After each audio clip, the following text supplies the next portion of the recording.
Before we get into the video, sorry for not posting this weekend. Twin girls are a handful, but we have to talk about this game. The Boston Celtics might be the next big dynasty in the NBA. If you watch this game, you could just tell that Boston was the better team and is probably going to be the best team in the NBA this year. I had to wait a day to make sure all my thoughts were processed because the way the Boston Celtics beat this New York Knicks team, it was like they were a G League team.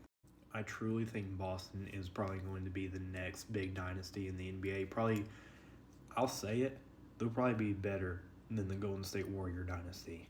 That might seem like a hot take right now, but the way that Jason Tatum and Jaylen Brown have been playing, not to mention Kristaps Porzingis actually playing at a very high level, along with Derek White, I mean, this team could go undefeated in the playoffs, and they're young. They can do this for a very long time. Now, sure, Milwaukee, Philly, Indiana, they can get better, but there's no way any team can be at the same notch as Boston.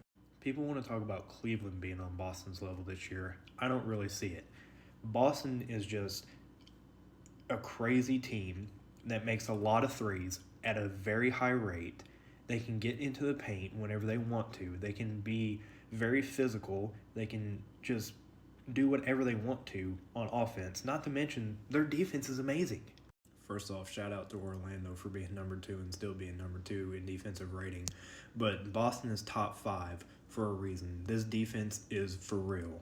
The fact that Boston and New York are tied at 119 is insane to me because they just made New York look like a G League team.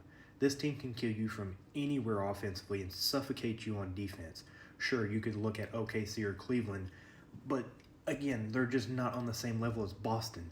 I truly believe this team and this organization will have a dynasty run better than the Golden State Warriors. And before the season ends, I want everybody to give this man his flowers. This man is going out every single night and defeating your team by 30 and not even putting any effort into it. He will repeat as a champion, and he will lead the Boston Celtics to the greatest dynasty we have ever seen.